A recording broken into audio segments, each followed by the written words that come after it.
위하여 짓되 무릇 내가 네게 보이는 대로 장막의 식양과 그 기후의 식양을 따라 지을지.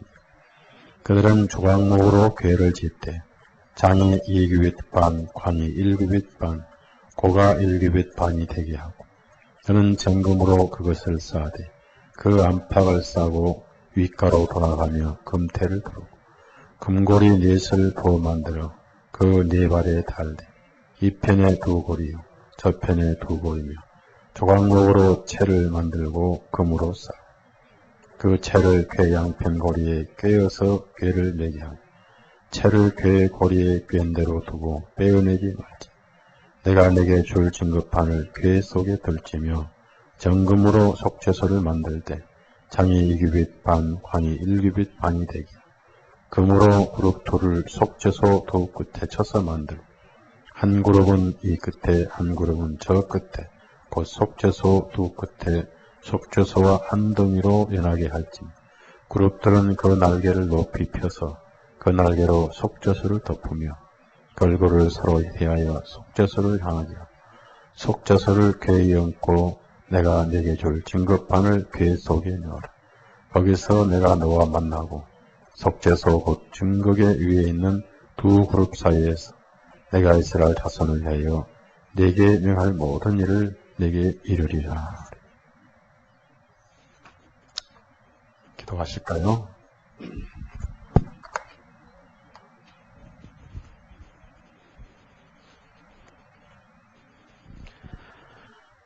살아계신 하나님 아버지, 오늘 또 모이게 해주시고 말씀을 전하게 하시며 또 들을 기 있음을 감사를 드립니다. 죽정이보다 알곡이 귀하고 하나님께서 다수를 기뻐하지 아니하시며 적은 무리여 걱정하지 말라 하신 주님, 두려워하지 말라 하신 주님, 오늘 또 주님의 보혈에 의해서 죄를 짓음을 받고 선물로 영원한 생명을 얻은 우리의 지체들이 모였습니다. 우리의 관심사는 하늘에 있게 해주시고 말씀을 들을 때 깨닫는 지혜와 또 책임지라 하는 은혜를 부어주시고 우리의 심령에 예수님의 영으로 하나님의 말씀으로 가득 채워 주옵소서. 구하고 기도드릴 때마다 주 예수님 이름으로 기도드렸사옵나이다. 아멘. 오늘부터 수요일마다 다시 성막에 대해서 공부를 좀 하고자 합니다. 그래서 우리가 좀 영적으로 성숙을 해야 되지 않겠는가. 성경 구절구절마다 예수님의 은혜가 가득 찼는데 우리가 그걸 찾아 먹지를 못하는 것 같아요. 영적인 성숙을 하면은 우리의 신앙이 확실해지고 복음이 더 다져지지 않겠는가. 우선 이 성막은 율법을 주신 다음에 주셨다는 얘기죠. 율법을 명령하신 다음에 항상 정죄가 있고 그 다음에 은혜가 있다. 이 성막은 구절구절 하나님의 은혜와 사랑이 깃들어 있고 또 예수님의 임재가 이 속에 우리에게 깊이 스며들어 있는데 성막은 하늘의 모형이다. 그래서 히브리서 8장 봅시다. 그래서 하늘에 성막이 따로 있는 게 아니고 하늘에 계신 하나님의 모형이다. 그 말이에요. 히브리서 8장 즉 하늘의 실체의 모형이다. 그래서 땅의 것은 그림자고 하늘 것은 실체다. 8장 1절에서 5절까지 있습니다. 8장 1절 5절 있습니다. 이제 한 말의 중요한 것은 이러한 대제사장이 우리에게 있는 것이라. 그가 하늘에서 위엄의 보좌 우편에 앉으셨으니 성소와 참 장막에 부르는 자라. 이 장막은 주께서 베푸신 것이요 사람이 한 것이 아니니라. 대제사장마다 예물과 제사 드림을 위하여 세운 자인 이러므로 저도 무슨 드릴 것이 있어야 할지니라. 예수께서 만일 땅에 계셨다면 제장이 되지 아니했을 것입니다. 이는 율법을 쫓아 예물을 드리는 제장이 있습니다. 저희가 섬기는 것은 하늘에 있는 것의 모형과 그림자라. 모세가 장막을 지으려 할 때에 지시하심을 얻음과 같이 가라사대 삼가 모든 것을 산에서 내게 보이던 본을 쫓아 지으라 하셨느니라. 여기서 모형이라고 읽었는데요. 영적인 실체의 그림자다. 그림자. 그러니까 실체를 우리가 볼 수 없으니까 모형을 통해서 실체를 교육하시는 것이다.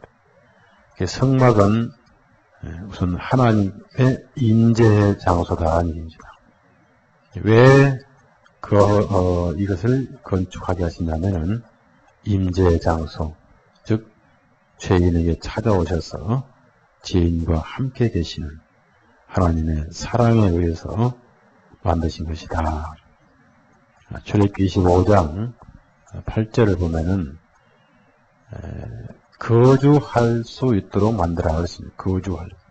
내가 너희들과 함께 거주할 수 있도록 그랬습니다.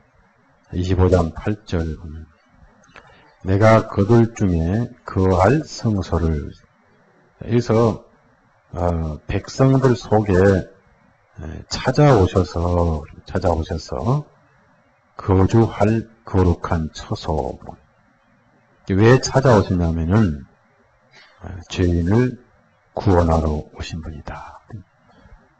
미래에 예수님이 오실 것을 미리 보여주신 것이고 이것은 실제로 찾아오신 건 아닙니다. 어디까지나 성막도 찾아오시는 것도 그림자고 실제로 오신 분은 예수님이죠. 그래서 여기서 내가 그들 중에 거할 성소는 이것도 역시 모형이고 그림자고 예수님께서 비로소 오셔서 실제로 백성들 가운데 거주하신 분이 임마누엘이죠. 임마누엘. 구약에는 하나님 임재하셨어도 실제로 임마누엘을 하시지 않으셨습니다. 어디까지나 그림자였다는 얘기죠. 그림자. 예수님이 오셔서 비로소 임마누엘 하셨다. 구체적으로 이제 이 성막 속에 어떻게 예수님을 계시를 하셨는가. 그러니까 신약을 모르면 이 구약이 전혀 안 풀리거든요. 또 제사를 받지 않고 성령님의 영을 모시지 않고는 전혀 이 말씀을 깨달을 수 없습니다. 이 성경은 전부 예수님 이야기구나 하고 예수님의 복음을 받은 사람만 또 그것도 영적으로 성장해야 예수님 이야기다. 이해가 되는 거죠. 맨 먼저 법궤를 만드셨습니다. 법궤. 법궤는 하나님의 첫째 속성이 들어있습니다. 속성. 속성은 거룩이죠. 그래서 그 법궤 안에다가 증거판을 넣어라. 율법판을 넣어라. 율법판. 그래서 항상 이스라엘 사람들은 이 법궤를 항상 앞에 메고 다녔는데 거기에 율법이 들어있었다는 얘기입니다. 민수기 10장을 봅시다. 민수기 10장. 하나님의 거룩하신 공의가 들어있는 건데요. 공의. 33절 보겠습니다. 그들이 여호와의 산에서 떠나 3일길을 행할 때에 여호와의 언약궤가 그 3일길에 앞서 행하며 그들의 쉴 곳을 찾았고 그들이 행진할 때에 낮에는 여호와의 구름이 그 위에. 여기서 언약궤란만요. 궤는 그냥 짠 게 아니고 뭘 넣어두기 위한 거잖아요.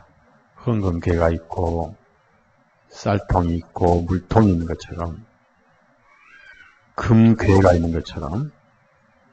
그래서 궤는 뭘 넣어두기 위한 것인데 하나님의 속성이 어떤 것인가. 이 뚜껑이 만들어지기 전에 교회가 먼저 만들어졌다 그랬습니다. 그래서 이 교회는 뚜껑은 포함되지 않습니다. 25장 다시 10절을 보시면 하나하나 우리가 뜯어서 하나하나 테레비 부속을 뜯어서 살펴보는 것처럼 하나하나 뜯어보겠습니다. 자, 이 교회는 하나님의 임재의 상징이다. 즉 하나님의 보호자의 상징이다 그렇습니다. 그런데 여기서 교회하면은 우리는 교회하면은 뚜껑을 포함한 교회인데 여기서는 뚜껑이 제외된 상태를 교회라 그랬습니다. 교회. 그래서 뚜껑과 교회를 분리했다. 뚜껑을 속죄소라고 그러고 교회는 율법을 넣어두기 위한 것이다. 나중에 이제 여기다가 추가로 만나도 넣고 지팡이도 넣었는데 우선은 율법을 넣어두기 위한 것이죠. 그래서 율법을 넣어두기 위한 것은 이게 하나의 교회인데 바로 하나님의 거룩하신 속성, 공의를 말해요. 공의. 그래서 하나님은 아주 거룩하신 분이다. 이 교회가 하나님의 속성을 의미하고 그 속성은 율법으로 드러나죠. 하나님이 얼마나 거룩하신 분.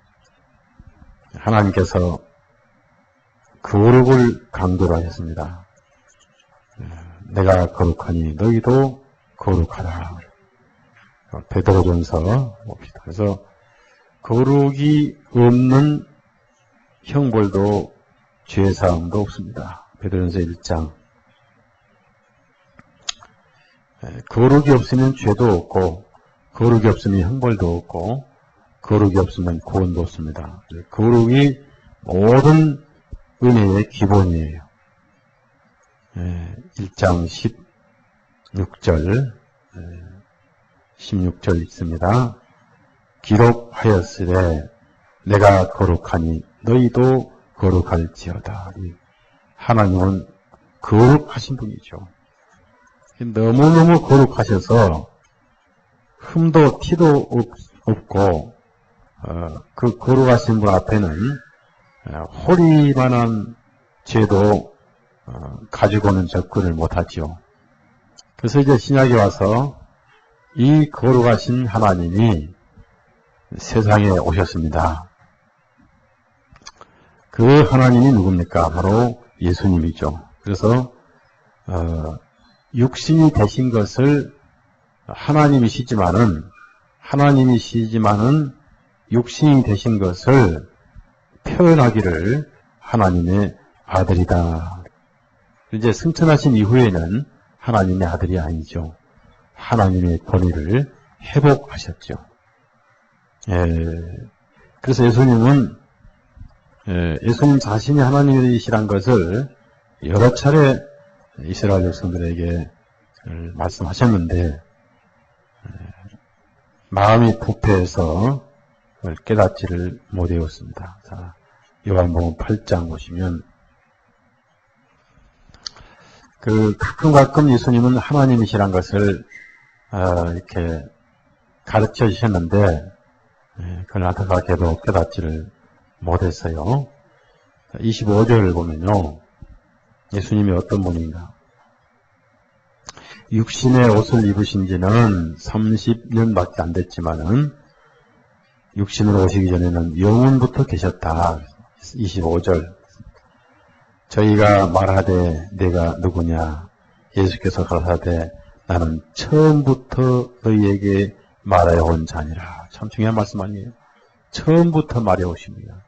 창세기 때부터 말씀해 오신 분이다. 그 다음에 이제 아브라함이 나를 봤다고 그러니까 아브라함 이제 나이 50도 못 되는데 어떻게 아브라함 아느냐 그러니까 예수님께서 뭐라고 말씀하셨습니까? 8장 58절도 보세요. 여기서 예수님은 처음부터 하나님이시다. 처음부터. 처음부터 계신 분이다. 법궤를 만드셔서 하나님이 백성들 가운데 거주하신 것처럼 실제로 세상에 거주하시러 오신 하나님이 예수님이다. 다만 하나님이신데 오실 때는 이름을 가지고 오시는 그 이름이 구원자 예수님이시다. 세상이 죄로 죽어가기 때문에 58절 같이 읽습니다. 예수께서 가라사대 진실로 진실로 너에게 이르노니 아브라함이 나기 전부터 내가 있느니라. 그러니까 아브라함이 있기 전부터 하나님 예수님은 계신 분이다. 그 말이에요.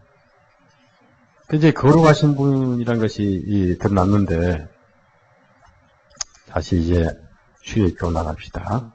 그래서 이제 이 법궤는 맨 먼저 법궤를 만든다. 그럼 법궤가 하나님의 보좌니까 법궤가 지성소에 있잖아요. 하나님의 하늘에서 땅으로 임재를 하신 거예요. 예, 그래서 빌립보 2장에는 하나님의 동등 본체시나 동등됨을 취할 것으로 위장하시고 땅으로 오셨다 말씀이 빌립보 2장에 나옵니다. 자, 10절 보면요, 이제 이렇게 하나님의 보좌를 만드는데 예수님이 오실 것을 보여주시는데 뭘 이제 만드냐면 첫째가 조각목으로 만들었어요. 조각목으로. 조각목은 영어로 아카시아 나무라고 그러고요. 또 헬라어로 시티라고 하는데 시팀나무라고 합니다. 시팀나무. 그럼 시팀이란 뭐냐면은 시팀나무, 시팀은 영어로 아카시아인데 시팀은 지역 이름이에요. 지역 이름. 네, 민수기 25장. 보세요. 그러니까 시팀나무만 지역 이름인데 지중해 홍해 근방에 사막의 바람을 타고 조금씩 딱딱하게 자란 나무를 시팀나무라고 그래요. 민수기 25장 1절은 이스라엘이 시팀에 머물러 있습니다. 자, 그래서 다시 보면은 조각목으로 아까 하시니까 나무가 딱딱하죠. 우선 이 나무는 물기가 적은 나무예요. 딱딱하고 그다음에 굉장히 딱딱하다 보니까 단단하고 오래가고 내구성이 강한 나무인데 사막에서 조금씩 그 밤의 이슬을 마시거나 또 어쩌다 한 번씩 지나가는 소나기를 마시고 자란 아주 연단받은, 그러니까 고생을 많이 하면서 자란 나무, 이걸 연단받은 나무다 하는데 바로 누굽니까? 우리 예수님이죠. 예수님은 우선 출생 때부터 가난한 집안의 맏아들로 오셨죠. 우선 평범한 목수의 집안에 오셨습니다. 부귀영화라고는 거리가 무신 분이죠. 그리고 가장 가난한 마리아의 그 배를 통해서 이 땅에 오셨습니다. 얼마나 가난했는지 염소 한 마리 드리지 못하고 비둘기로 염을 들 수밖에 없는 그런 가난. 그리고 출생 때부터 저 베들레헴 사관에 있을 곳이 없어가지고 그 말 구유 또는 가축이 잠을 자는 축사에서 탄생을 하셨습니다. 그리고 누일 곳이 없어가지고 큰 냄새나고 초라한 구유에 오신 예수님. 그러면서 사람들에게 잊혀지고 인기도 없고 외모로는 볼품도 없는 꼭 사막의 아카시아 나무 같은 그런 삶을 30년을 살았어요. 우선 집안이 볼품이 없는 집안이죠. 돈도 없고 가난하고 족보도 없는, 이름이 없는, 요즘에 상품도 명품을 찾잖아요. 명품. 동네도 또 나사렛 동네입니다. 오직하면 나사렛 땅에서 무슨 선한 것이 나오겠느냐. 그래서 우리나라 말로 말하면은 저 시골 구석지에서 무엇이 나오겠느냐. 그래서 어쩌다가 하나 나오면 어디서 뭐 났다고 그러죠? 개천에서 용 났다. 이 정말 개천 같은 그 나사렛 땅에서 지역도 나사렛 땅이지 집안도 이름 없는 목수 요셉의 집이지 가난하지. 그 다음에 예수님은 워낙 가난하셔가지고 30년 동안 하루도 쉬어보지 못하고 아버지를 도와서 목수 일을 하셔서 집안의 생계를 도우신 분이다. 밑으로 동생들이 남동생만 4씩 됩니다. 딸들이 내가 알기로는 한 3명은 넘지 않겠는가. 7식구죠. 예수니까 8식구죠. 아마 제가 생각할 때 8식구 되지 않겠느냐. 8식구에다가 아버지, 어머니까지 한 총 몇 식구예요? 네? 10식구만. 그 10식구를 30년 동안 예수님께서 도와가지고 다 먹여 살리지 않으셨겠는가. 목수니까 집 지을 때도 하시고, 또 문짝도 짜시고, 대들보도 짜시고, 이렇게 해서 10식구 생계를 맏아들로서 도우시지 않았겠는가. 저는 예수님 성격에 절대 놀고 잡수실 분이 아니다는 얘기죠. 부지런히 손이 닳고 손이 거칠어지고 가시가 bek히고 나무 가시가 bek히고 그 손이 거칠어지도 톱을 잡고 망치를 들고 이것이 바로 조각목입니다. 연단을 받은 조각목이에요. 그래서 예수님은 전혀 외모로는 이스라엘 땅에 인기가 없으셨습니다. 그래서 이사야 선지자가 미리 그걸 예언을 했죠. 그분은 흠모할 만한 것이 아무것도 없더라. 우리도 귀히 여기지 않았지 않느냐. 그래서 그분은 조각목처럼 아주 연단과 연단을 받으면서 인기 없는, 즉 잊혀진 30년을 사신 분이다. 그 말이에요. 53장, 이사야 52장,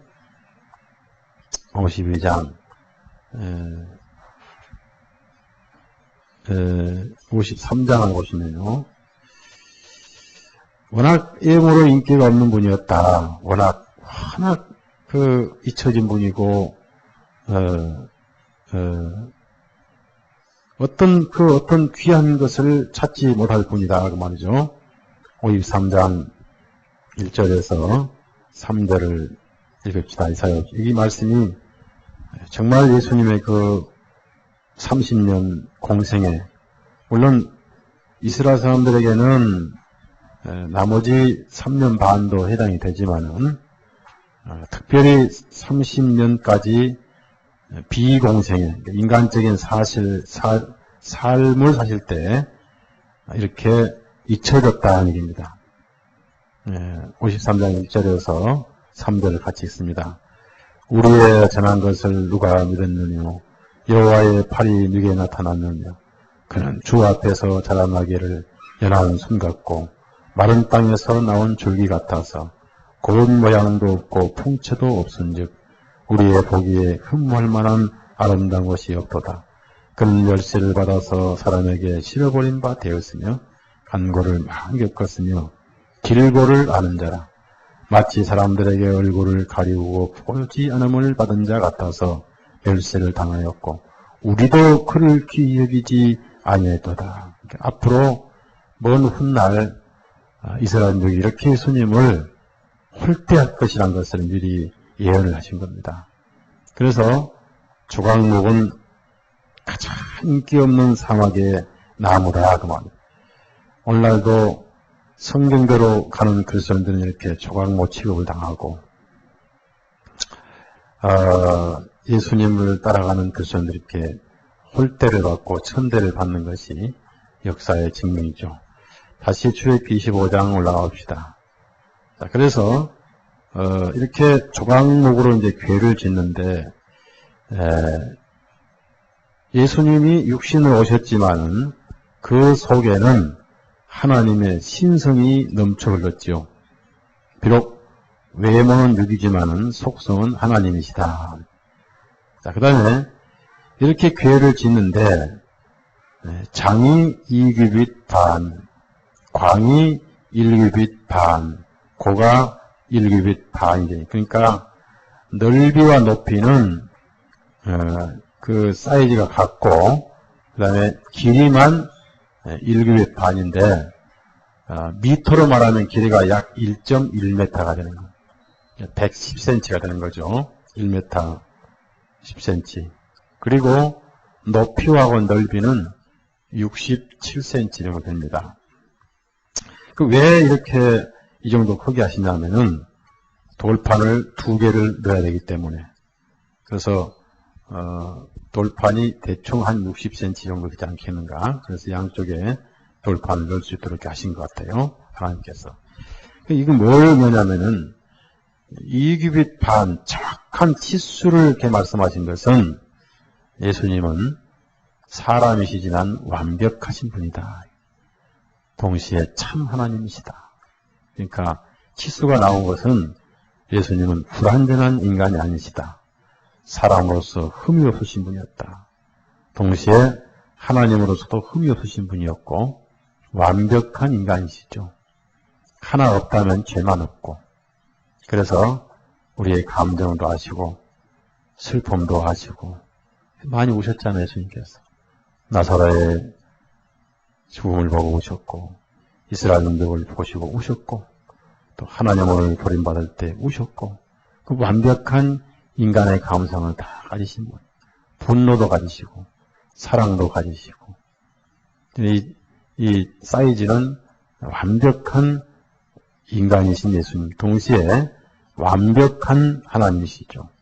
창조주로서 하나님. 죽은 자를 살리시고 풍랑을 잔잔케 하시고 파도를 조용케 하신 우리 하나님이신 예수님. 그래서 이 사이즈는 완벽하신 참 하나님, 참 사람이신 예수님. 그래서 예수님께서 자신을 비유하실 때는 항상 인자다 이렇게 하셨습니다. 사람으로서 완벽하다. 그래서 우리의 형편과 우리의 아픔과 우리의 슬픔도 익히 능히 아신 분이다. 히브리서 5장 한번 가봅시다. 히브리서 5장.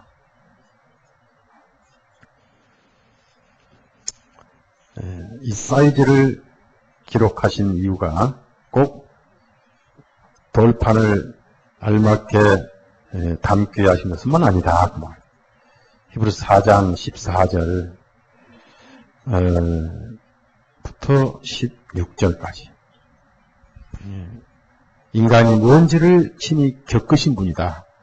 배고픔도 서름도 아신 분이고 가난함도 아신 분이다. 14절부터 16절 있습니다. 그러므로 우리에게 큰 대제사장이 있으니 승천하신 자 곧 우리 하나님 아들 예수시라. 우리가 믿는 도리를 굳게 잡을지어다. 우리에게 있는 대제사장은 우리 연약함을 체휼하지 않는 자가 아니요 모든 일에 우리와 한결같이 시험을 받은 자로되 죄는 없으시니라. 그러므로 우리가 긍휼하심을 받고 때를 따라 돕는 은혜를 얻기 위하여 은혜의 보좌 앞에 담대히 나가. 여기서 우리 연약함을 체휼, 즉 체험이나 겪어보지 않으신 분이 아니다. 33년 반 동안 너무나 겪으셔서 잘 아신 분이다. 참 하나님, 참 인간. 이렇게 해서 30년에 사막의 아카시아나무, 시틴나무로 연단을 받으시고 고난을 받으시면서 인간으로서 겪을 모든 걸 다 겪으신 예수님을 잣나무, 조각목으로 만든 괴라고 합니다. 괴. 다시 출애굽기 25장 올라갑시다. 그 다음에 이제 11절에 보면은 이제 전환점이 이루어져요. 전환점이. 먼저 조각목으로 괴를 만들었다 그 말은 하나님이 육신이 되신 예수님, 말씀이 육신이 되어 그 말이에요. 말씀이 육신이 되신 것을 의미하고 그 다음에 조각목은 사막에서 연단받은 나무다. 동시에 인기도 없고 잊혀진 나무다. 예수님의 육신 생활은 철저히 인기가 없고 잊혀진 세월이었죠. 30년이. 가장 가난한 요셉의 집안, 가장 가난한 마리아를 어머니로 모셨던 예수님. 자, 여기서 이제 예수님의 육신 생활, 30년 생활에서 조각목을 가지고 괴를 만든 그 말씀이고요. 11절은 그분의 생애가 전환점이 이루어져요. 자, 11절 같이 읽습니다. 11절. 너는 정금으로 그것을 싸되 그 안팎을 싸고 윗가로 돌아가며 금태를 두르고 있습니다. 이제 나무하고 금하고는 너무 대적이죠. 돌과 금이 아니라 나무와 금이다 그 말이에요. 나무는 우선 항상 타버릴 것을 상징하죠. 그리고 나무에 달린 자는 저주를 받습니다. 우리의 육신은 예수님이 없으면 나무와 같이 타버릴 수밖에 없는 전혀 가치 없는 존재를 말합니다. 그러한 예수님 육신에 언제 금이 입혀졌느냐? 이 정금이란 것은 오염이 없는, 흠이 없는 완벽한 금을 정금이라, 맑을 정자, 깨끗한 금이라 그 말. 예수님은 참 하나님이시죠. 그럼 언제 이 나무에 정금이 입혀졌느냐? 바로 침례 받으시고 성령이 임하실 때 신성으로 공언되시는, 선언되신 거죠. 그것을 정금으로 입혀진 것을 의미합니다. 자, 마태복음 3장 봅시다. 비로소 원래 하나님이시지만은 이때 공식으로 입혀진 거예요. 즉 그분은 하나님이다 라고 신성으로 입혀진 거죠. 즉 선언된 겁니다. 마태복음 3장. 그래서 그분은 참 하나님의 아들이다. 그래서 내 아들이다고 하신 선언은 하나님의 아들이구나. 즉 정금으로 입혀진 선언이라는 얘기죠. 3장, 마태복음 3장 16절, 17절 같이 읽읍시다. 예수께서 침례를 받으시고 곧 물에서 올라오실세. 하늘이 열리고 하나님의 성령이 비둘기같이 내려가기 위해 임하심을 보시더니 하늘로서 소리가 있어 말씀하시되 이는 내 사랑하는 아들이요 내 기뻐하는 자라. 그 침례 요한도 있고 많은 백성들이 둘러섰는데 공식으로 선언하신 거예요.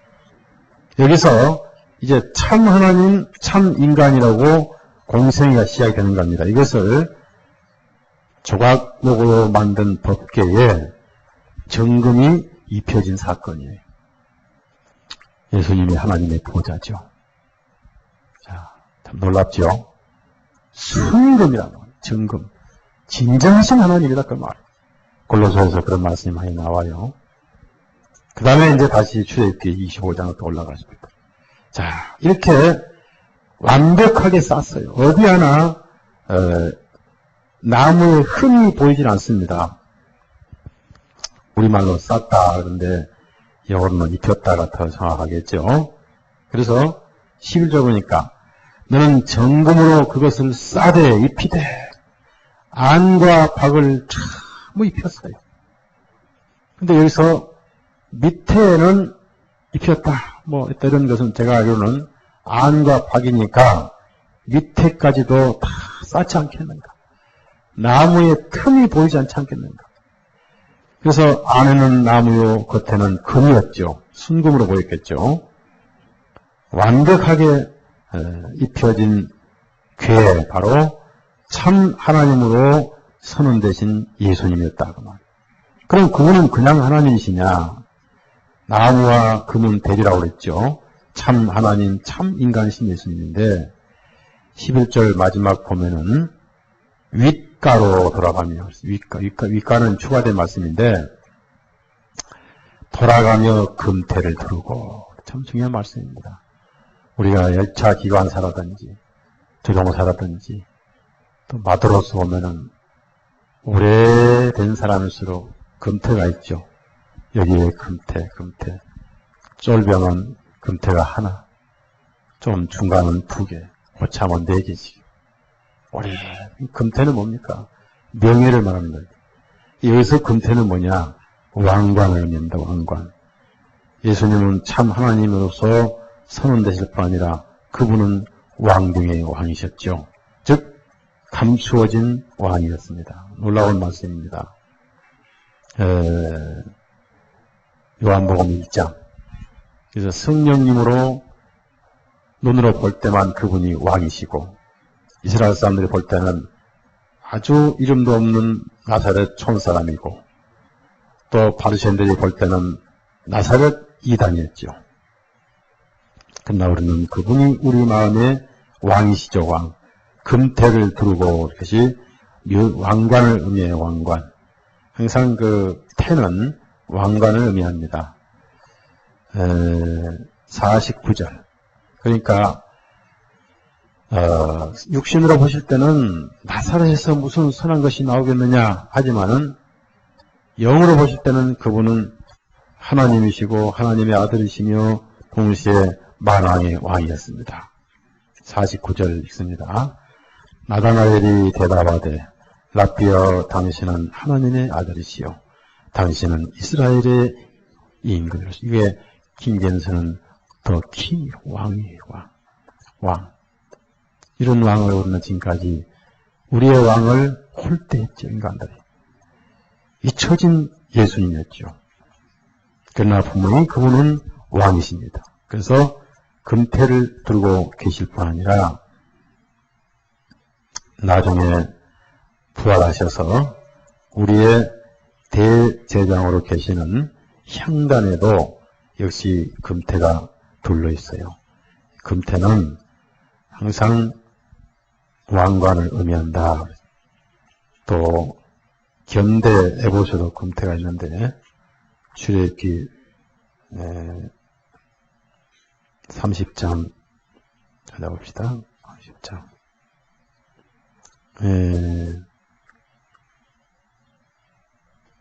30장 3절 부활하셔서 왕이 되신 예수님을 또 향단으로 표시를 하지요. 30장 3절 같이 읽습니다.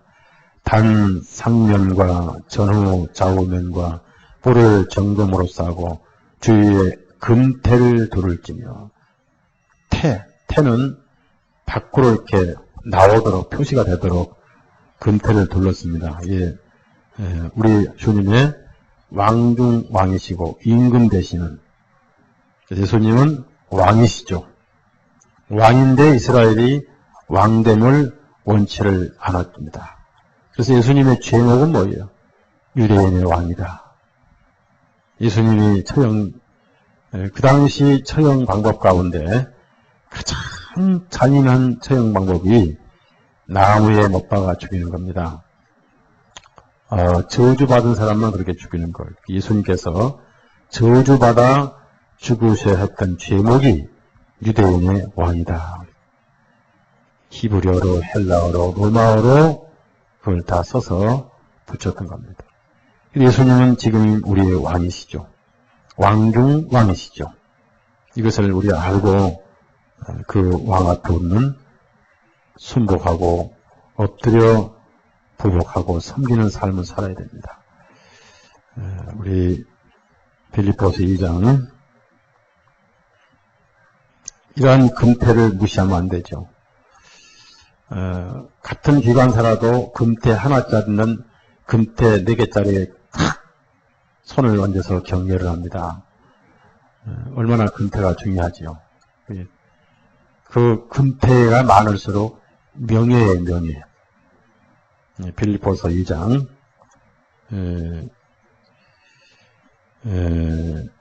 9절부터 11절까지 우리가 살면서 이렇게 그분 앞에 엎드려 섬기고 살아야 된단 말이에요.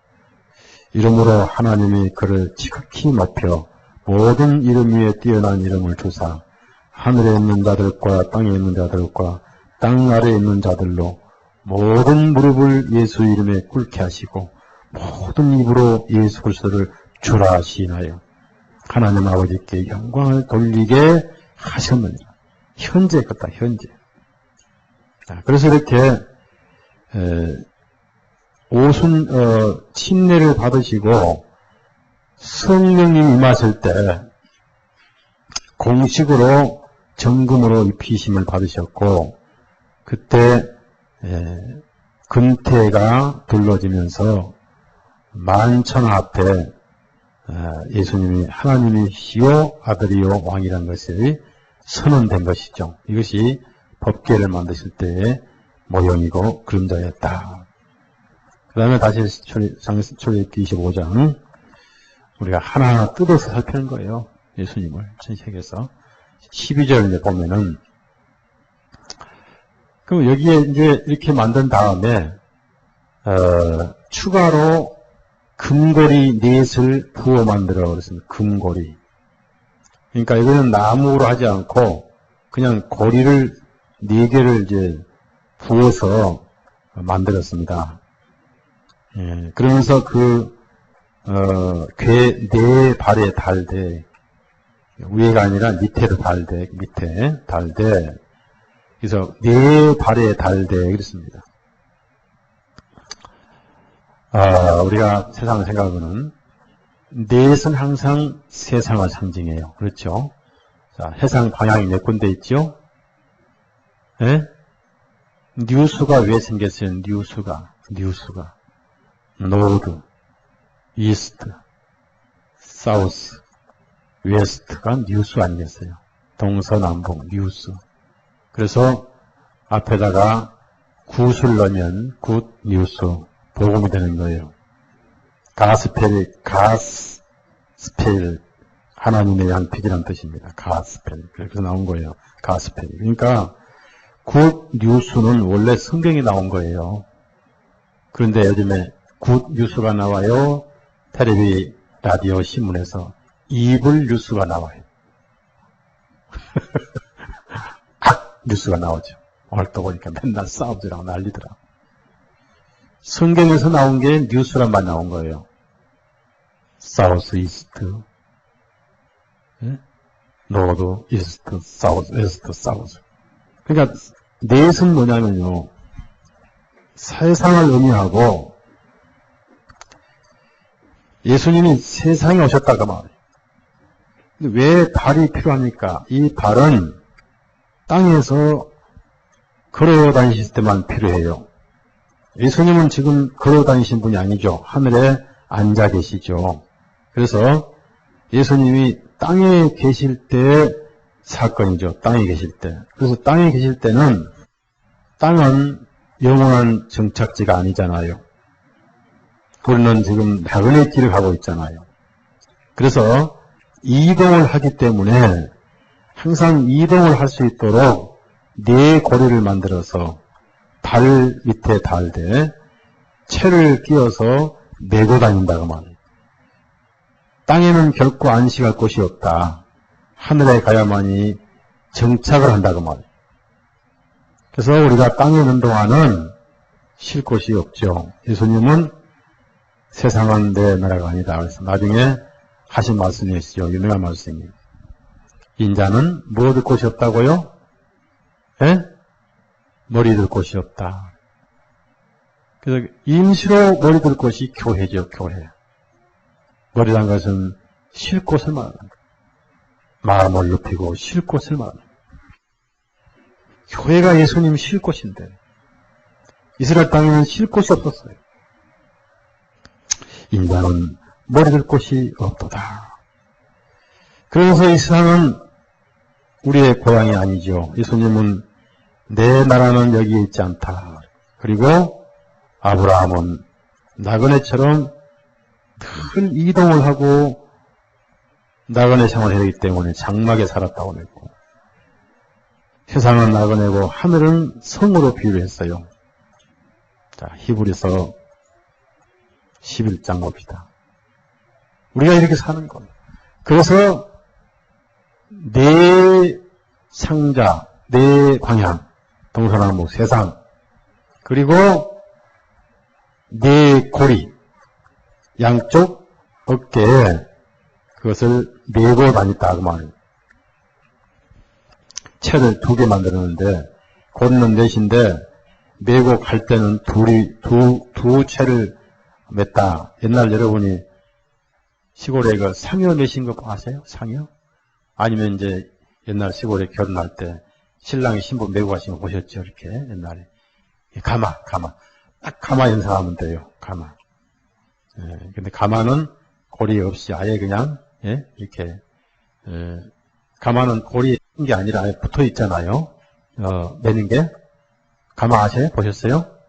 예, 이해가. 그러면 왜 가마는 붙어 있냐면은, 왜 이 고리는 그래서 이렇게 풀어서 붙게 하지 않고 이렇게 꿰고 빼고 하시냐면은 언젠가는 더 이상 매지 않을 때가 올 것이라는 얘기죠.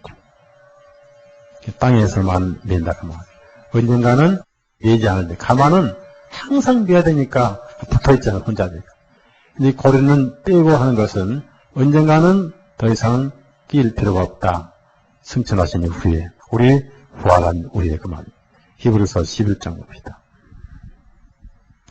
13절에서 16절까지 11장 13절 16절 같이 있습니다. 이 사람들은 다 믿음을 따라 죽었으며 약속을 받지 못하였으되 그것들을 멀리서 보고 환영하며 또 땅에서는 외국인과 나그네노라 증거하였으니 이같이 말하는 자들은 본향 찾는 것을 나타내니라. 저희가 나온 바 본향을 생각하였다면 돌아갈 기회가 있었으며 저희가 되는 더 나은 본향을 사모하니 곧 하늘에 있는 것이라. 그러므로 하나님이 저희 하나님이라 일컬음을 받으심을 부끄러워 아니하시고 저희를 위하여 한 성을 예비 한 도시 한 성읍이 하늘나라를 말하는 겁니다. 그러니까 금고리 넷을 부어 만든 것은 땅에 계실 때는 세상은 정착할 곳이 없는 것이다. 정체가 없는 곳이다. 야근에 그래서 늘 이동할 수밖에 없는. 다시 출애굽기 25장 또 올라갑시다. 그래서 언젠가는 고리를 꿰지 않을 때가 온다는 얘기입니다. 예수님은 하늘로 올라가셔서 승천하셔서 고리를 빼셔서 하나님의 권위의 자리에 앉으셨죠. 이 땅에서는 이렇게 정체가 없다.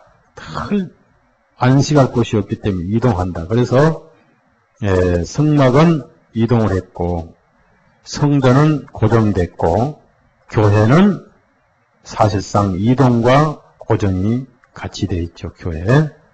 오늘날 교회가 하늘로 변하여 갈 때가 올 것이다. 13절 봅시다. 13절. 역시 조항목도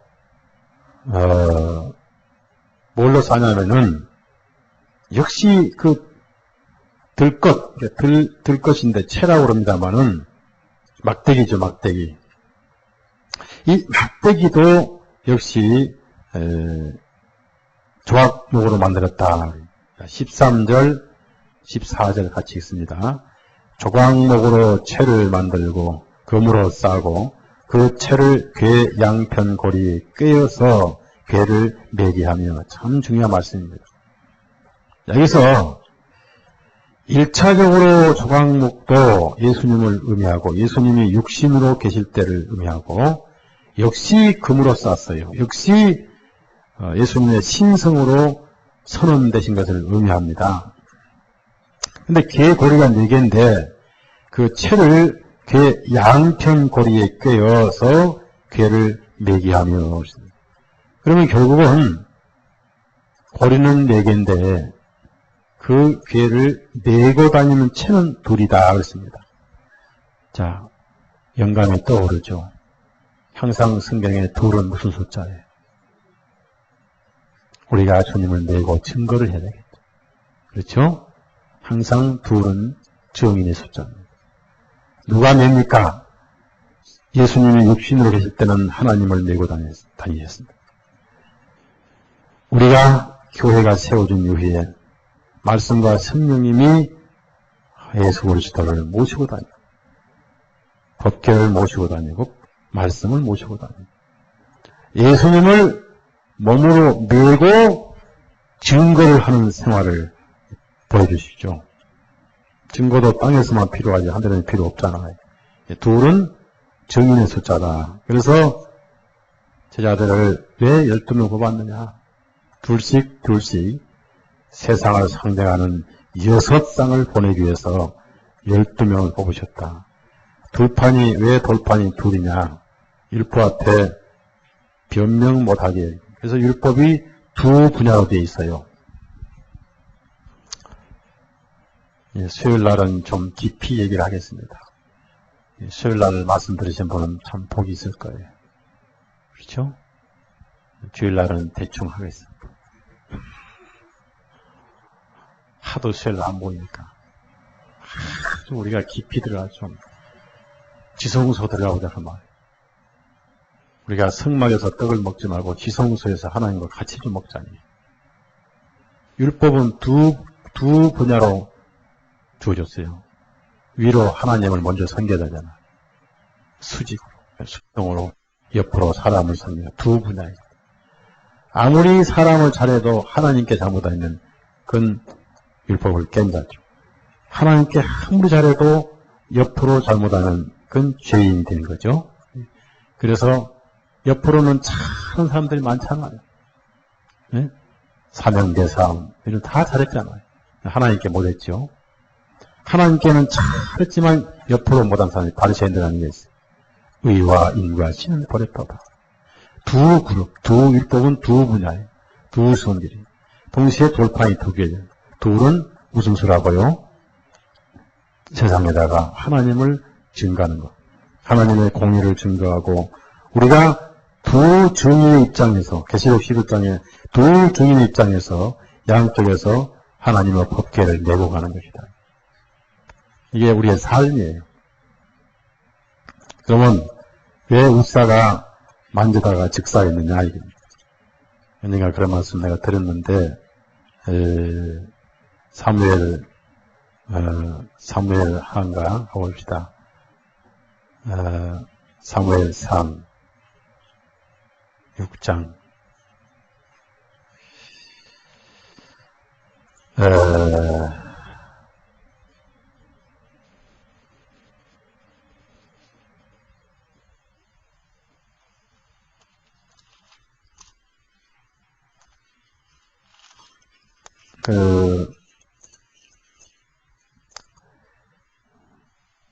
사무엘 하인가요? 하죠.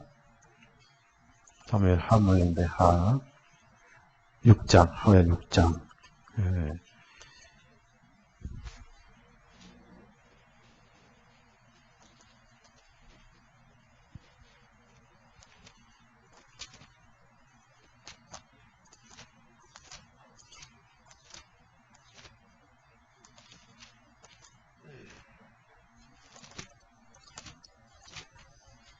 사무엘 하 6장 거기 보면은 이 괴를 만져서 즉사를 했어요. 6장 1절에서 5절까지 그냥 6절부터 7절만 봅시다. 저희가 나곤의 타작마당에 이르러서는 소들이 띠므로 웃사가 손을 들어 하나님의 궤를 붙들었더니 여호와 하나님의 웃사의 잘못함을 인하여 진노하사 저를 그곳에서 치시니 제가 거기 하나님 궤 곁에서 죽으니라. 이제 웃사의 잘못이 있고 웃사의 잘못보다도 다윗이 잘못이 먼저 앞서요. 한 지도자의 잘못 때문에 한 백성이 즉사하는 슬픈 일을 당했는데 웃사는 제장이 아닌데 레위 지파의 아들들 가운데 법궤를 옮기고 메고 하도록 주어진 지파가 있어요. 세 지파 가운데 하나. 웃사는 레위 지파도 아닌데 하나님 법궤에 손을 댔다는 것. 웃사의 개인의 잘못이고 다윗이 잘못입니까? 법궤는 반드시 사람이 내야 돼요. 송아지에 힘을 빌려서는 안 된다 그 말이에요. 근데 사람의 매지 않고 송아지의 힘을 빌려서 다윗이 잘못해가지고 한 생명이 죽었어요. 자, 6장 17절. 17절. 그래서 메고 가야 되는데 메질 않았다. 6장 17절 같이 읽습니다.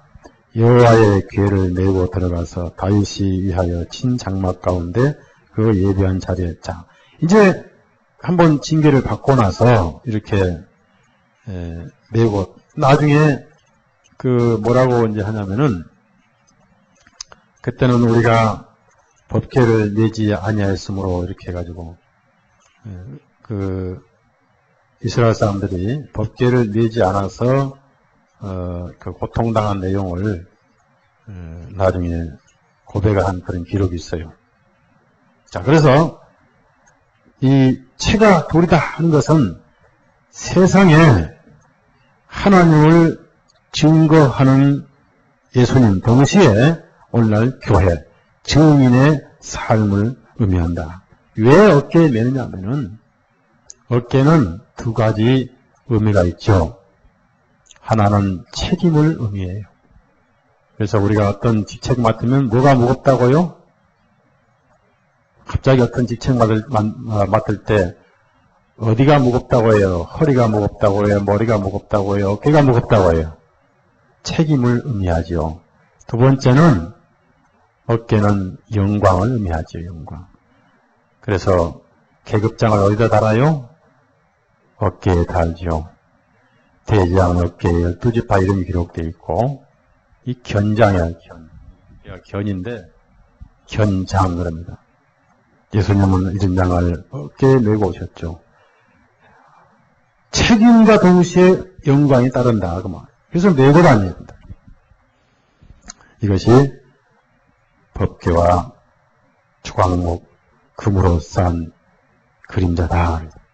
자, 이렇게 해서 하늘나라 갈 때까지는 항상 채를 궤 고리에 꿰고 빼지 말아야 되는데 언젠가는 뺀 날이 있습니다. 그것이 더 이상 법궤를 말하지 않을 때. 왜 법궤를 말하지 않습니까? 휘장이 지켜진 날부터 또 에레미야 3장에는 법궤를 말하지 않을 날이 올 것이다. 에레미야 3장 가봅시다. 실체가 오심으로 그림자는 끝날 것이다. 16절 에레미야 3장 16절 같이 읽겠습니다.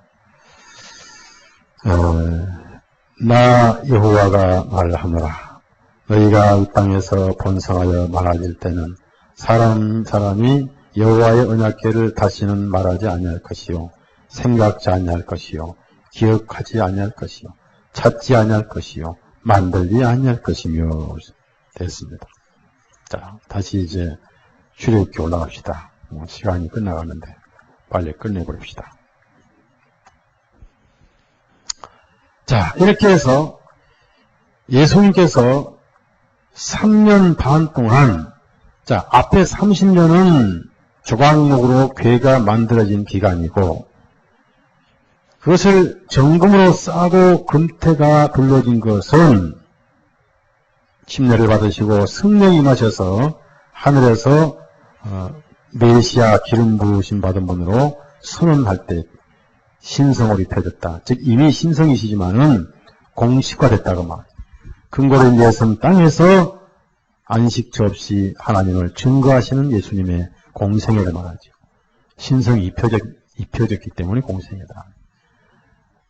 짝대기 두 개는 무슨 소리라고 그랬죠? 고린도에서는 세상을 상징한 것이다. 이동이라는 것은 안식이 없다는 것을 말합니다. 동시에 우리도 똑같은 주님과 우리가 묶어졌으니까 똑같은 삶을 사는 거죠. 이것을 증인의 삶이다. 자, 이제 거기에 그럼 뭐가 들어있냐 하면 16절 속에 알맹이가 없는 궤는 있으나 마나해요. 저 뒤에 헌금통이 있는데 헌금통이 아무리 좋아도 속에 무엇이 없으니 있으나 마나하죠. 헌금통에 헌금이 많아야 돼. 그렇잖아요. 자, 흥금통이 도가니로 만들었던, 나무로 만들었던, 그게 중요한 게 아니고, 속에 흥금옥토가 많아야 되지. 그렇죠?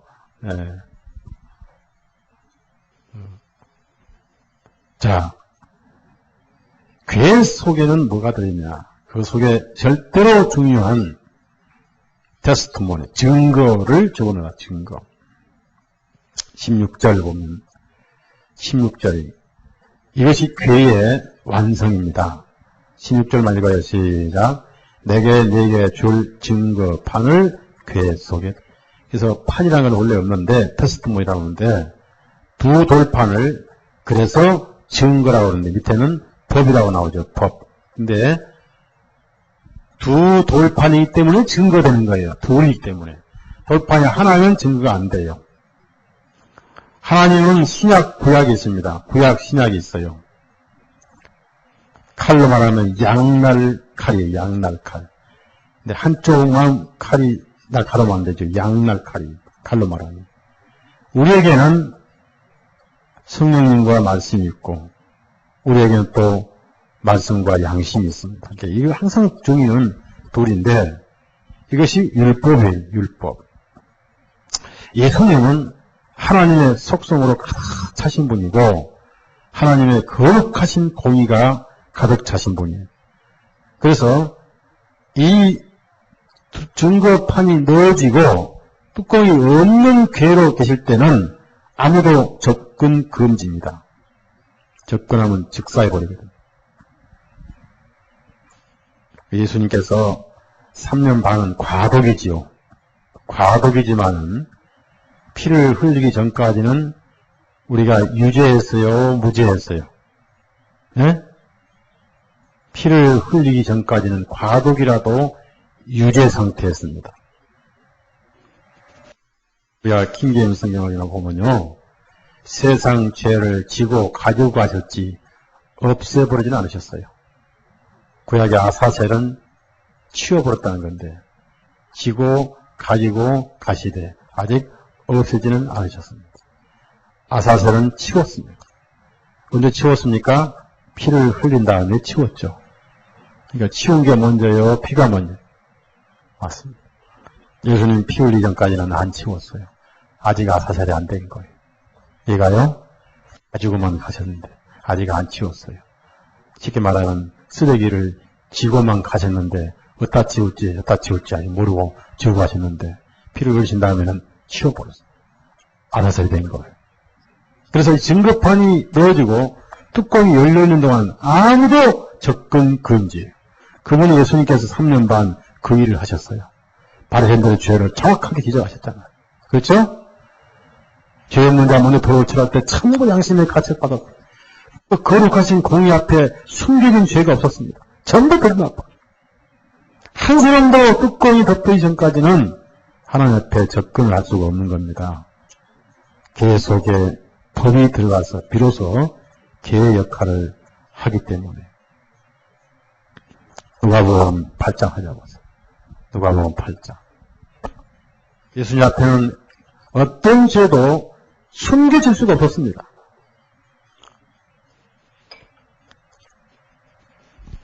예수님이 피 흘리기 전까지는 그 죄를 기억하시고 보고 계셨다고 말해요. 지워버리지 않으셨다고 말해요. 피 흘리신 후에 도말을 하셨지 아직 페인트칠을 하지 않으셨다는 얘기입니다. 피가 기점이죠. 피가. 자, 16절부터 17절까지 읽습니다. 누구든지 등불을 켜서 그릇으로 덮거나 평상 아래 두지 아니하고 등경 위에 둬나니 이는 들어가는 자들로 그 빛을 보게 하려 하시니라. 숨은 것이 장차 드러나지 아니할 것이 없고 감추인 것이 장차 알려지고 나타나는 것이 없느니라. 그러니까 예수님 앞에는 죄가 전부 드러나. 뚜껑이 열려있으면 그 누구도 접근을 못해요. 다만 괴만 만들어지고 율법이 안에 들어있지 않으면 상관없어요. 말씀이 법이고 말씀으로 정지하시기 때문에. 그래서 이 뚜껑이 열려있는 하나님 앞에 아무도 못 가요. 아무도 접근 금지. 그래서 자기 죄가 있는 사람 다 도망가 버렸잖아요. 예수님을 제대로 파악하지 못하고 이제 과도기 예수님을 모르고 빛을 보고 어둠으로 도망갔다. 요한복음 3장 2장의 말씀입니다. 자, 여기까지가 예수님의 하나님으로서의 신성으로서의 예수님의 실체를 다 드러내신 것이 16절까지입니다. 근데 16절까지로 끝나버리면 세상은 희망이 없어요. 근데 여기에 위대한 복음이 이제 시작됩니다. 자, 17절부터.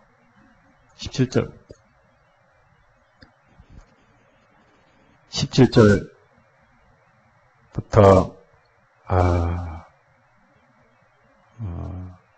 22절까지 같이 읽습니다. 정금으로 속죄소를 만들되 장이 2규빗 반, 광이 1규빗 반이 되게 하고 금으로 그룹 둘을 속죄소 두 끝에 쳐서 만들되 한 그룹은 이 끝에 한 그룹은 저 끝에 곧 속죄소 두 끝에 속죄소와 한 덩이로 연하게 할지며 그룹들은 그 날개를 높이 펴서 그 날개로 속죄소를 덮으며 그 얼굴을 서로 대하여 속죄소를 향하게 하고 속죄소를 궤 위에 얹고 내가 네게 줄 증거판을 궤 속에 넣어라.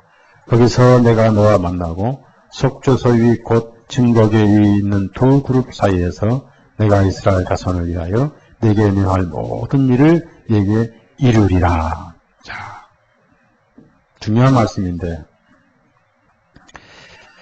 자, 여기서 이제 이 궤를 넣은, 궤를 법을 넣는 덮는 소위 뚜껑을 만드시는데, 이걸 덮개라고 하지 않고 뚜껑이라 하지 않으시고 긍휼의 자리다. 여기서는 속죄소인데 히브리 말로는 긍휼의 자리가 아니에요. 영어로 번역할 때만 긍휼의 자리고 히브리로는 뭡니까? 카파르라고 해요. 카파르. 속죄소란 말이 카파르란 말이에요. 그 뜻이 뭐냐? 따라합시다. 덮어준다. 참 중요하죠. 네. 그러니까 어떤 부분에서는 덮개가 되지만은 카파르란 말이 아주 중요한 거예요. 근데 이 재료가요. 이 재료가 나무가 아니다. 그 말. 여기는 정금으로 만들었더라. 그 말. 앞에는 예수님이 참 인간이시고 참 하나님이심을 의미합니다만은 왜 여기는 또 뚜껑도 나무로 만들어서 정금으로 싸지 않으시고 완전한 순금으로만 하셨느냐 그 말.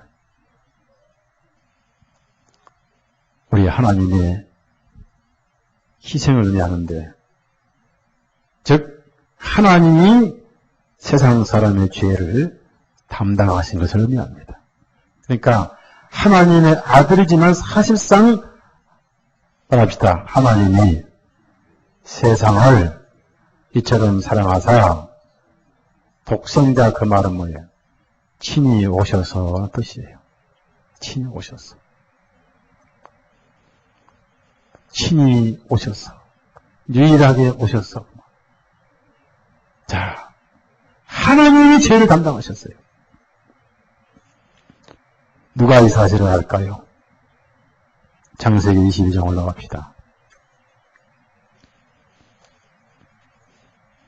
많은 사람들이 하나님 따로 예수님 따로 그러 생각하지. 하나님께서 내가 안 가, 니만 가 이렇게 생각할 것 같아. 네? 어느 날 밖이 되게 추울 때 말이에요.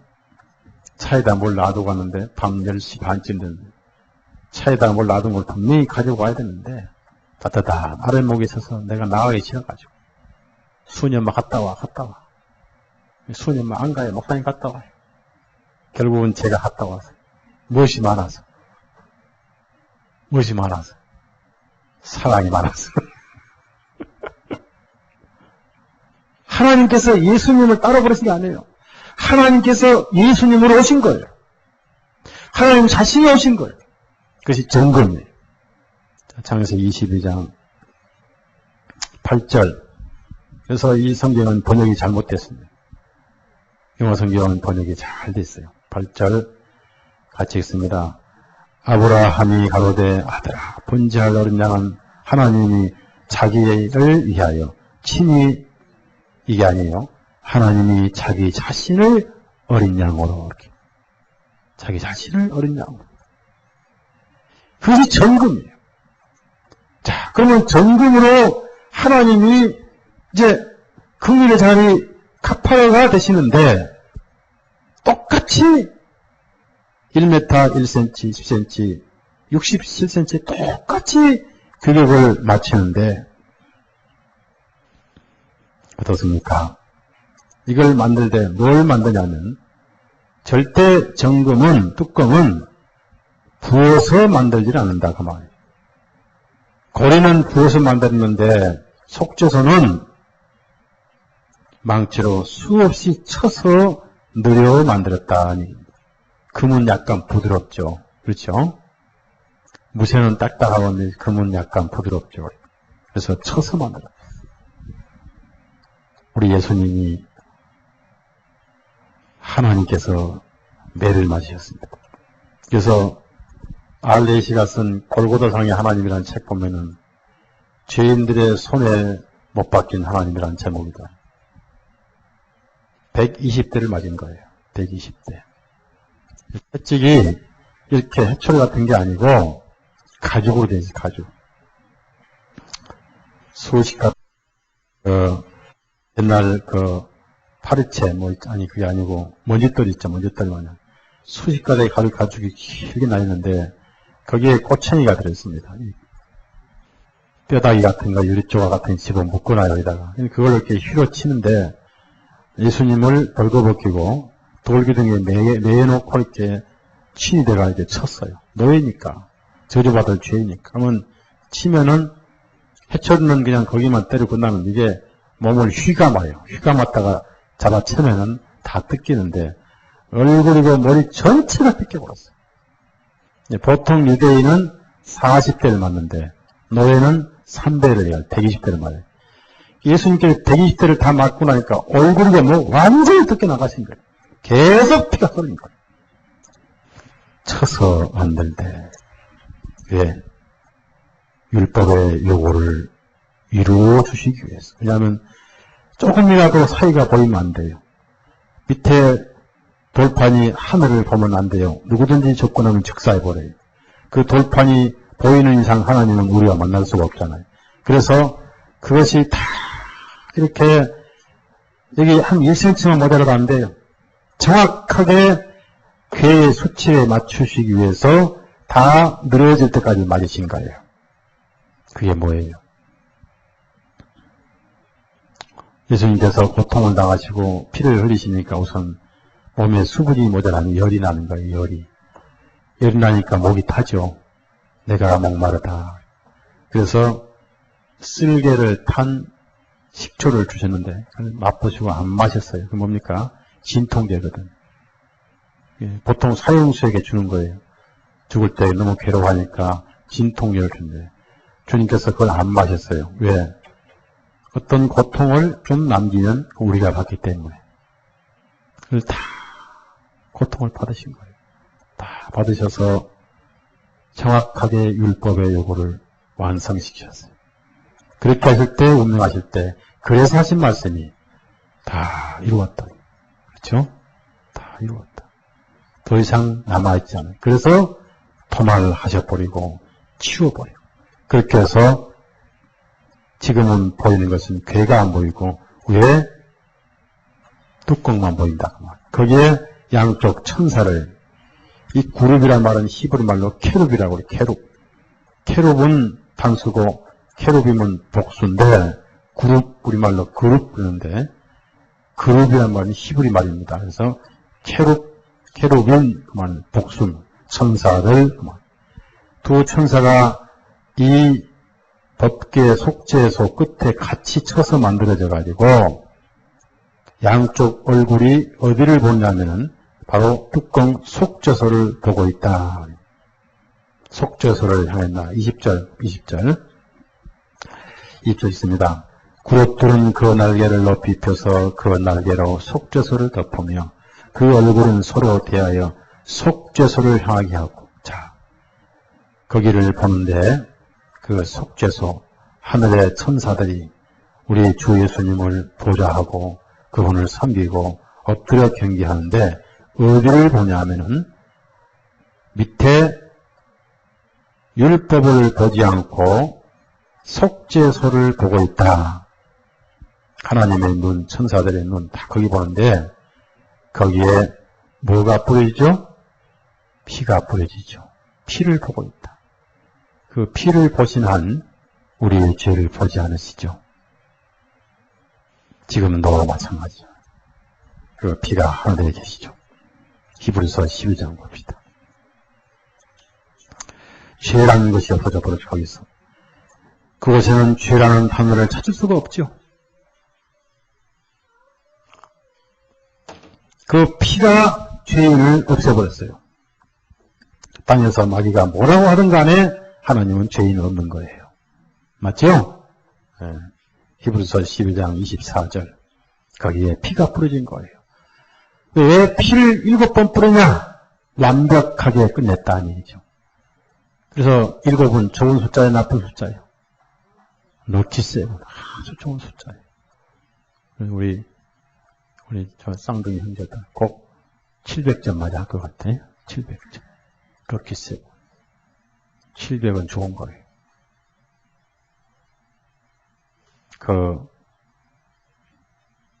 여기 가끔 시내 다니면은 무슨 게임도 하면 777 됐죠. 게임. 예? 777. 그 뭐죠? 그 목사님 그걸 이렇게 이렇게 당기는 거라고 그러지? 예? 그것도 77 나오면 777 나오면 대박 터지고 777. 실은 좋은 거예요. 7은 완벽하게 뿌렸다고. 더 이상 남지 않았다. 끝났다. 그래서 7번 뿌렸어. 구약에. 지성소에다. 그래서 죄라는 단어가 없어. 그 속죄소 너머에는 죄라는 단어를 아무리 찾아도 없어요. 24절 같이 읽어. 24절. 시작. 새 언약의 중보이신 예수와 및 아벨의 피보다 더 낫게 말하는 뿌린 피입니다. 그 피를 천사가 양쪽에서 보는데 왜 천사가 또 둘이냐 그 말. 둘은 뭐라고 그랬죠? 예? 천사가 혼자 가가지고 나 피 봤어. 이쪽에 나 못 봤어. 그래서 두 천사의 눈으로 피를 확인하는 거예요. 거기서 모든 죄가 끝났어요. 이것이 은혜고 복음입니다.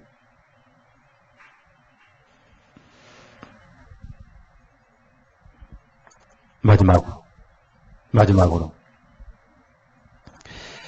분명히 뚜껑을 덮었는데 뚜껑의 역할은 뭡니까? 피의 역할은 뭐예요? 법이 있고 은혜가 있는 겁니다. 그래서 그 안에 괴 속에는 분명히 하나님의 공의인 율법이 살아있습니다. 근데 그것이 효력이 끝난 것이 뚜껑의 피예요. 법이 없으면 은혜도 없어요. 맞죠? 지옥이 없으면 천당도 뭘, 겨울이 없으면 뭣도 없어요. 입춘도 없지. 오늘이 무슨 날인데. 미움이 없으면 뭣도 없어요. 슬픔이 없으면 뭣도 없어요. 시장이 없으면 반찬도 없는 거예요. 그래서 은혜가 되기 위해서 안에다가 봇개를 넣어놓은 거예요. 근데 보이진 않고 천사가 거기 나면 피를 보잖아. 거기서 죄가 보이지 않지요. 자, 이제 어떤 결론이 나왔으면 그러고 나니 어떤 결론이 나와요. 비로소 그렇게 한다 보니까 이제는 어떻게 돼요? 22절 보세요. 22절 다 같이 시작. 거기서 내가 너와 만나고 속죄소의 곧 증거계 위에 있는 두 그룹 사이에서 내가 이스라엘 자손을 위하여 내게 할 모든 일을 내게 이 킹잼스는 밑라고 내가 너와 만나고 그레이트 밑으로잖아.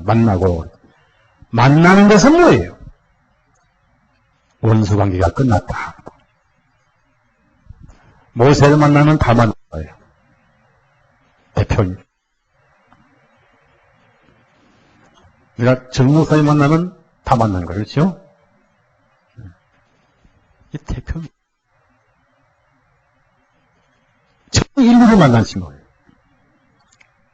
만나지 못할 이유가 없어요. 끝났어요. 만약에 이 전에 만나면 즉사해버려요.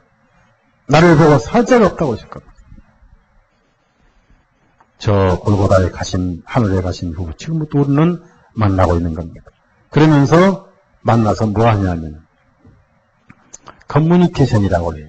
대화하겠다, 이야기한다. 아주 즐거운 교제를 의미합니다. 너무너무 즐거운 교제 가운데. 그래서 오늘 우리가 성경 읽어도 지금 하나님과 교제하면서도 즐겁고 만나고 이 말씀을 마음에 우리가 들어도 양심에 거리낌이 없는 것이요. 우리 예수님이 하늘에 가셔서 속죄소가 되셨기 때문이다. 맞죠? 예, 이 진리가 다 이루어진 거예요. 그래서 이 법계 하나만 가지고도 예수님의 전 생애와 하나님의 복음이 다 이게 밝혀졌는데 우리의 소화력이 아직 어려서 이걸 먹다가 챈 사람도 있고 또 먹어서 너무 비타민 A만 먹고 너무 좋은 사람도 있고 오늘 여러분 다 소화했어요? 네, 굉장히 소화력이 좋은 사람이에요. 이것이 은혜예요. 그래서 은혜의 보좌에 앉아 계시죠. 누구든지 만나서 얘기하고 만나도록 누구든지 만나는 거예요. 어떤 사람도 오기만은 만나주신 분이 예수님. 그래서 이제는 옛날에는 선별해서 오라 하셨지만 지금은 다 오라고 다 오라. 자, 마태복음 예? 다 내게로 20장 11장 그래서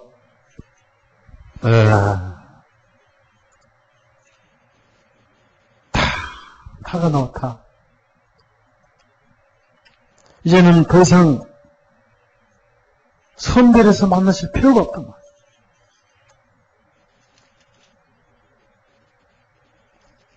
28절만 같이 읽겠습니다. 28절 시작.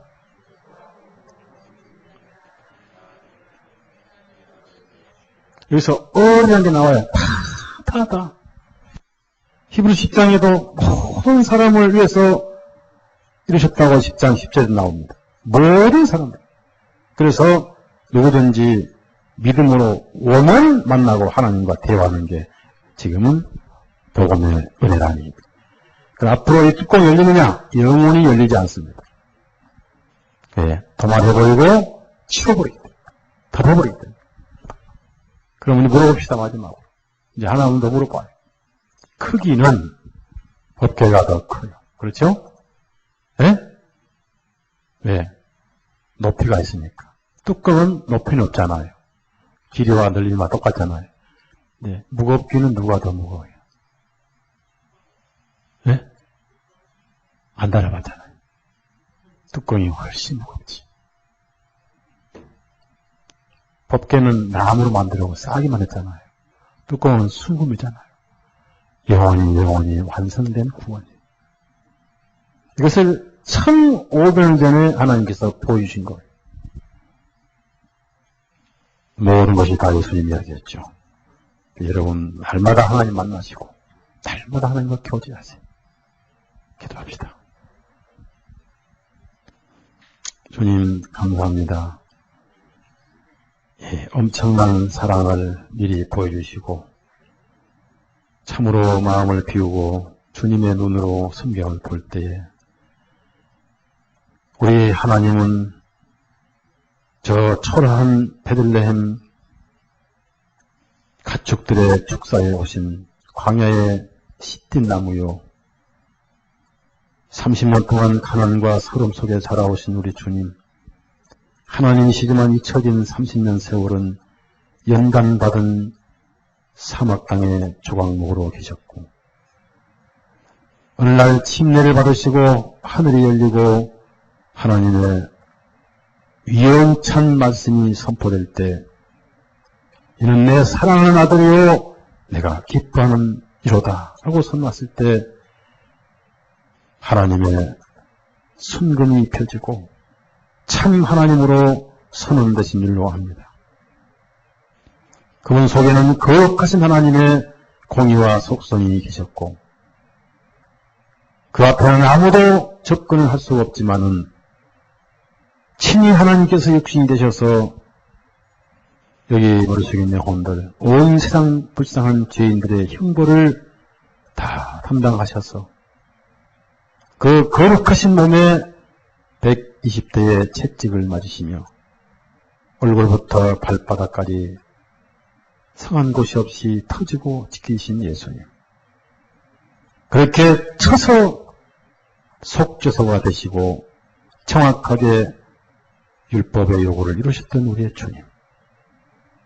그 거룩한 속죄소 위에 피가 뿌려지고 양 천사의 예리한 눈이 피를 보고 증언하기를 이제 저들의 죄를 기억지도 아니하고 이것을 사해해 놓으셨으니 다시는 제사 드릴 필요 없다고 증언하고 있는 줄로 압니다.